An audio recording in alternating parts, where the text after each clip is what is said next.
Me han pedido a través de las redes que analice oro, petróleo, gas natural y cobre. Vamos a hacer eso hoy. Vamos a empezar con el oro primero y vamos a ver aquellos factores que pueden estar a favor o en contra el día de hoy, porque esos factores van cambiando. Por ejemplo, vemos que con respecto al oro, tenemos que saber que el oro tiene una correlación inversa con el dólar. Esto lo tenemos que recordar siempre. ¿A qué nos referimos con eso? Que si ustedes ven que el dólar sube, lo más probable es que el oro caiga. Es lo más probable, no significa que sí o sí tenga que pasar. Pero hay una correlación inversa. Se relacionan de forma totalmente opuesta la mayoría del tiempo. ¿Mm? Así que para ver cómo evoluciona el oro, tenemos que también estar pendientes de cómo evoluciona el dólar. El dólar, obviamente, depende muchísimo de lo que haga la Reserva Federal, ya que la Reserva Federal estipula la tasa de interés y de esa forma incentiva o desincentiva la demanda de los inversores hacia esta moneda. ¿Sí? Otro factor, además, es que el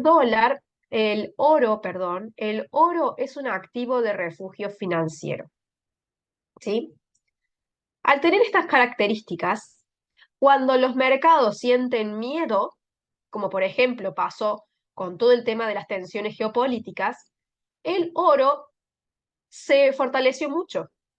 A pesar de que el dólar también venía alcista, el dólar estaba muy alcista, pero esas tensiones hacen que el verdadero activo que tiene un valor intrínseco, si lo comparamos con una moneda, valga mucho y se refuerce, ¿sí? Entonces, teniendo esto en consideración, que son los factores a los que tenemos que estar hoy pendientes, vamos a ver el gráfico del oro. Con respecto a los boletines, la última señal que dimos aquí fue una venta por rompimiento al precio 2.346 y hacia el punto más bajo que cayó el recorrido máximo fue una caída de 2,74%, que equivale a 6.417 pips. Ustedes lo pueden medir como quieran, o por puntos o por porcentaje, eso depende de cada uno. ¿Bien? Eso entonces es lo que ha hecho el oro. Lo que podemos ahora hacer es una actualización porque tenemos que darnos cuenta que el precio viene todavía en una tendencia alcista. Partió hacia aquí, tuvo un retroceso, subió con fuerza, tuvo otro retroceso, después lateralizó, el, el soporte más bajo no se pierde, sube, lateraliza, sube y ahora está con esta pendiente bajista pero muy pequeña, pero no está en peligro el soporte anterior. Por lo tanto, mientras el precio se mantenga por encima de este soporte, la tendencia sigue siendo alcista. Ahora, si el precio cae y hace estructura por acá, esta tendencia alcista última la podemos dar por finalizada. ¿Sí? Eso tenemos que tener en cuenta con respecto a este activo. Me gustaría unir estas líneas porque en el caso de que el precio del oro caiga, tengamos un nuevo punto para buscar. Y este a su vez, este punto coincide, vean qué interesante, con este máximo de aquí y con el soporte más relevante del movimiento, porque si se rompe este soporte, como les decía recién, si este soporte se rompe y el precio empieza a hacer estructura por acá, se pierde la tendencia alcista. Y esto coincide a su vez que se rompería también esta línea que es la que inició la tendencia. Es como una línea de contención. Así que vamos a estar muy pendientes de esto. Si el precio del oro realmente sigue cayendo y nosotros tenemos intenciones de comprarlo, entonces tenemos que ir ya desde el vamos anticipando posibles soportes que nos interesen. ¿Bien? Teniendo en cuenta los factores de riesgo. No podemos operar el oro sin saber qué va a pasar con el dólar. Si el dólar sigue alcista, lo más probable entonces es que el oro caiga. Por eso que les mencionaba recién la correlación inversa. Tengan en cuenta lo que va a hacer la Fed. Si la Fed al cabo de este año empieza a bajar las tasas, entonces el dólar va a bajar y el oro va a empezar a tener fuerza. Mientras más bajas sean las tasas, más fuerza puede tener el oro. Y si las tensiones geopolíticas se ponen más feas, el activo de refugio financiero, que es el oro, también se puede fortalecer nuevamente. Tengan en cuenta todos estos escenarios para las posibles operaciones que se den a futuro. ¿Sí? Bueno, estamos ahora en la misma imagen, vamos a ver ahora lo que es el petróleo. Con respecto al petróleo, hay otros factores que hay que tener en consideración. Por supuesto que el dólar fuerte es interesante. Un dólar fuerte lleva y empuja hacia la baja, a la larga, a las materias primas en general. Si el dólar se pone muy, muy fuerte, las materias primas en general se ven presionadas hacia la baja. No todas van a caer, pero sí la presión aumenta. Por lo tanto, es un factor de riesgo que hay que tener en consideración. Con respecto al petróleo, hubo últimamente un aumento de las reservas, sobre todo en Estados Unidos. Un aumento de las reservas significa que estaría aumentando la oferta.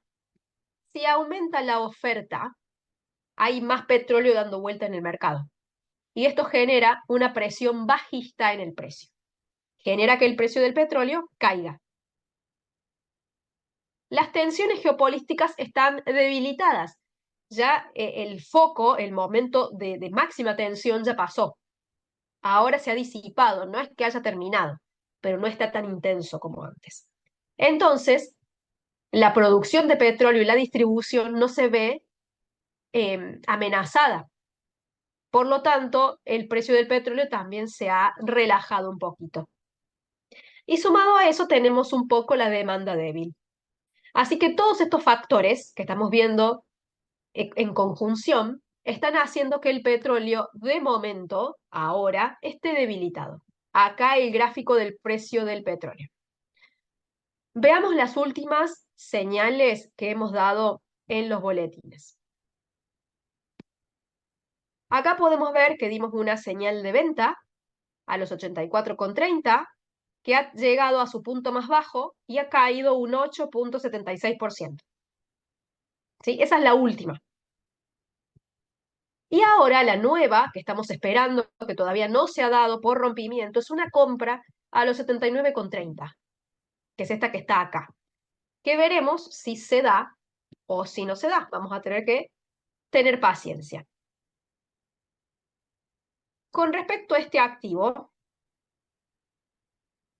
vean esto que acabo de dibujar acá. Vean qué interesante. No es casualidad que el precio haya rebotado acá. ¿Por qué? Porque lo que hemos hecho es unir punto 1, 2, 3, 4. Estos no llegan. Pero sí, esta línea la copiamos y pegamos, seguramente es el mismo ángulo. Ahí se los demuestro. Miren ustedes. Copio y pego esta línea. Y vean que el mismo ángulo toca también estos soportes. Toca también ahí y toca también ese mechazo. ¿Qué quiere decir? Que este ángulo que hemos hallado aquí es el ángulo que venía trabajando esta tendencia del petróleo hacia el alza. Por eso, ante la caída, no es casualidad que el rebote haya sido aquí. Esta línea nació con unir estos dos puntos. Uno este con este y ya está. Todas las demás veces que el precio toque ese punto era totalmente una compra. Ahora, si esta línea también la copio y la pego hacia arriba, quizá también encuentre una coincidencia en las resistencias. Y evidentemente sí. Vean qué prolijo que es. Y esto no es casualidad. Toca una vez, toca dos veces, 3, 4.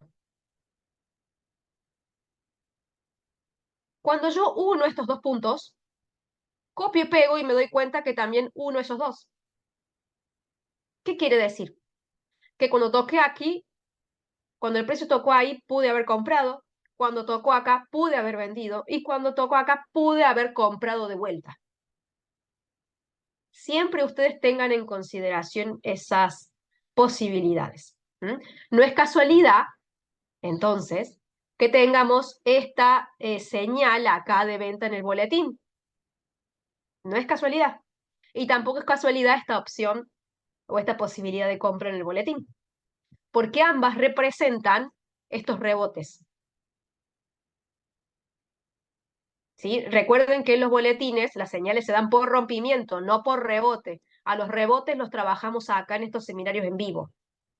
Aquellos que asisten operan por rebote. Los que no asisten y solo leen el boletín operan por rompimiento. Seguimos con el cobre.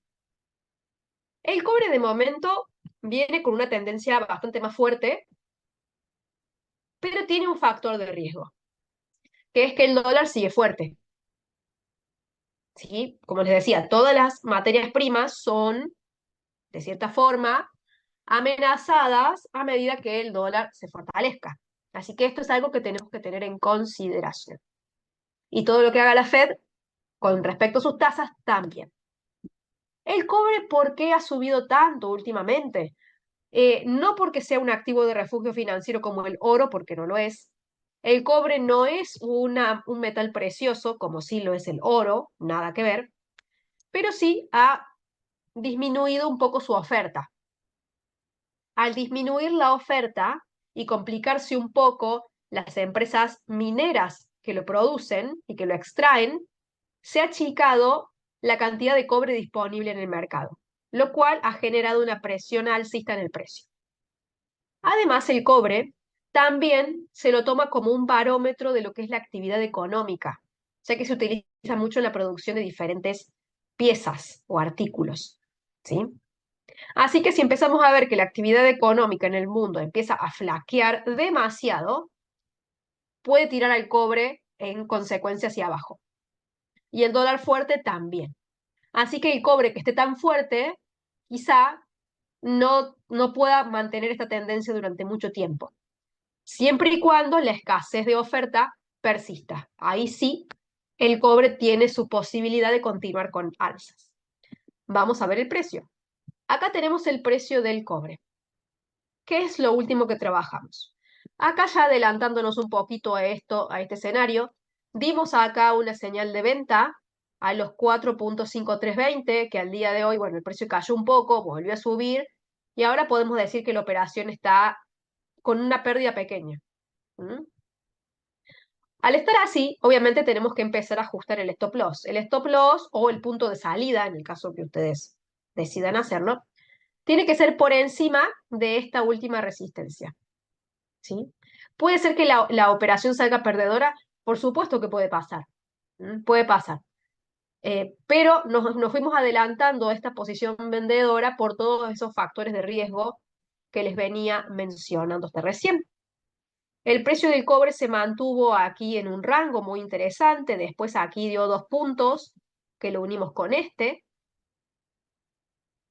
porque en el caso de que el precio del petróleo, del cobre caiga, ya vamos buscando entonces un posible soporte, ¿sí? Ahí está.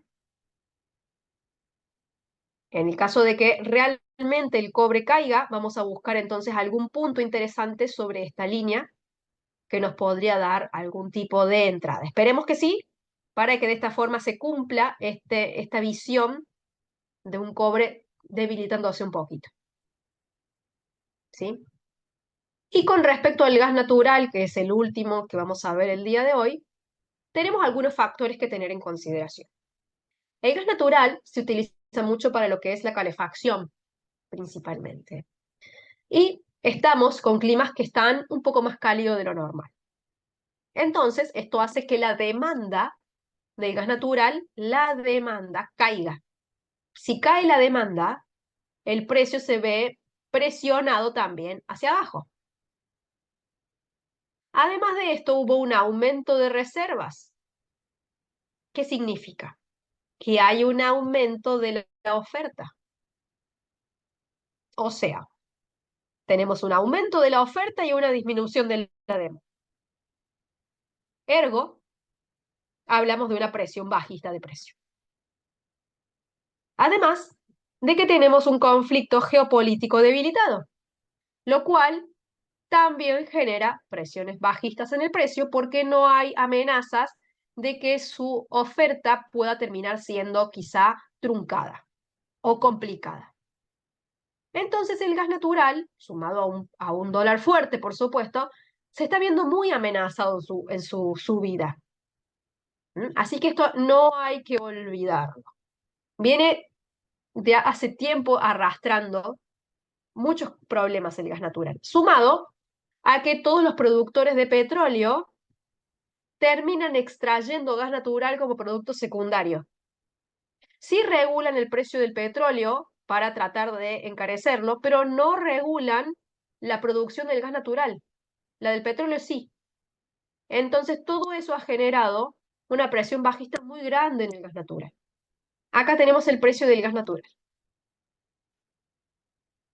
Vean ustedes todo lo que viene cayendo. No, no es de ahora esta caída. Si yo pongo este gráfico en marco diario, vean lo que es esto. ¿Sí? Si pongo el precio en marco semanal, miren lo que es esto. Estamos prácticamente en mínimos de los años 90. O sea, el precio está muy deprimido. Por eso que les vengo diciendo, no se regula la oferta de gas natural como si se regula la de petróleo. Más allá de esto, el gas natural nos ha dado señales compradoras en los boletines. Nos dio esta de acá, que fue interesante, nos dio esta de acá, y ahora nos dio esta de acá que estuvo lateral y no despegó, pero ahora sí. O sea, esta compra tardó más de lo normal, pero dio la ganancia. Las últimas tres operaciones fueron buenas.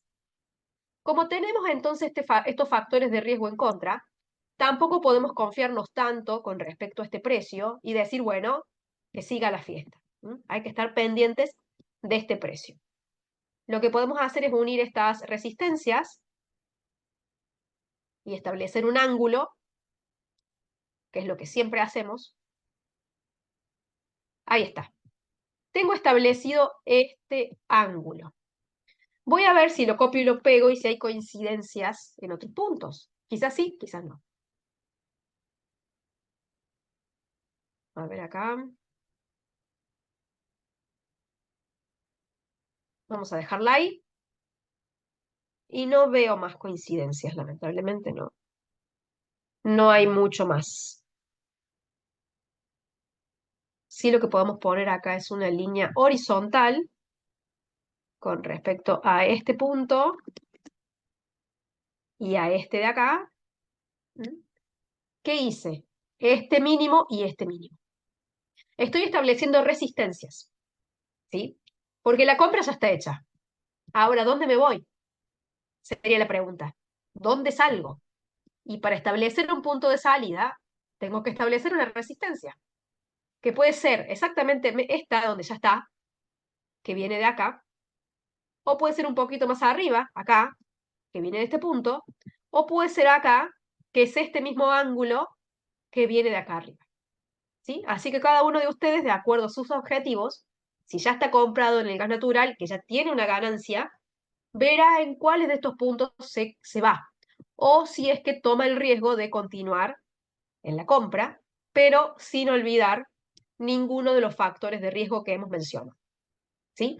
Por eso es que les traigo hoy esto, para que ustedes, de acuerdo a la posición, no solamente operen por cuestiones técnicas, que son muy buenas, tengan en cuenta en dónde están parados, cuáles son los factores que pueden favorecer la entrada y cuáles son los factores que la pueden complicar.